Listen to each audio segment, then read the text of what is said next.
Okay, the way the 1-inch punch develops power is, I should say, the way you develop power for the 1-inch punch is the power starts from the ground and travels up the body using the major muscle groups. Where most jabs or punches that you see in martial arts or boxing are from the arm, the 1-inch punch literally starts from the rear leg and goes through the hip. The shoulder is then activated, and the very last part of the punch is a snap through at the bottom two knuckles as the wrist snaps upward. So the way we measure a 1 inch is, just basically touching the knuckle of your pointer finger to the chest. This is not a 1-inch punch. This is too far away. You're starting from a knuckle, and the arm should be completely relaxed so that you're not tense. And that allows the body to flow and to snap and everything. So when the punch starts, the rear heel literally snaps around and should be kind of in alignment with, or close to alignment with the lead foot. That drives the hip into the punch, and as the hip goes forward, the shoulder goes forward, and right at the very end, it's a chain reaction. The bottom two knuckles snap upward and drive through. The way this works is it has to be timed. So it's something that has to be practiced so that the timing is leg, hip, shoulder, knuckles. But it shouldn't look like that. It should be very fast from here and back. And the way you practice this is you start with just the bottom knuckles, so you get used to this. And you have a target. You can use a heavy bag. You can use a person with a focus glove. And you just practice the snap from here, just the arm.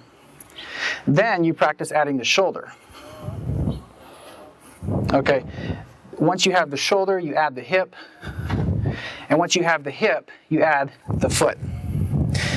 And this starts from the foot, however, and goes in reverse order. Okay, the short 1-inch punch is, to me, the most realistic way to do this. The one where you send them flying looks better for demonstration purposes, and it does hurt. It does have a lot of power to it, but there's more push in it than pop. Okay, and also, we're wanting to throw these on the end of our punches. And so to get that kind of launch, for me to throw this at the end of a jab, I'd have to step close and try to jab like this. And it's really not realistic in a fight where there's punches flying. What you want to do is have it right on the end. And that's where the power is anyway.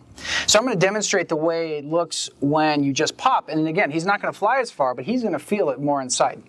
Okay, so again, notice my arm isn't bent very much, and you're going to notice it's a much quicker twist of the hip, and it's a quick pop and recoil rather than a deep shove.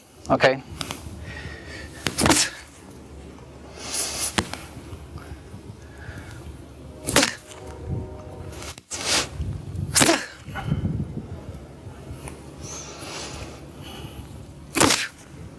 Okay. And when you hit with the jab like that, with that punch right on the end of it, that's how JKD has a knockout jab. That's how people in Jeet Kune Do, I should say, develop a knockout jab if they know how to do this. You want to cause that little snap of the knuckles right on the end, the extension of the arm, the shoulder, but just you're not aiming quite as deep. And it's done the same way. You can learn by really trying to launch the person and then just shorten it up a little bit and pop it.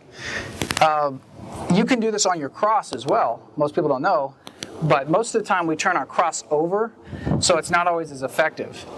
For some reason, the cross it feels better for most people on a horizontal fist, but you can throw it as a chung choi or a straight punch with the bottom two knuckles snapping up like on a cut or so on. So practice with the long or the deep one first to really get that feeling of explosive forward power. And then just start to shorten it up until you can really make it pop. And your partner should be able to tell you if they feel it. Do you feel it? I feel it. Okay. So he's been paid to say that. But when you pop that, it really makes the person feel it, like kind of in the solar plexus, it kind of spreads out. So that's what you're looking for.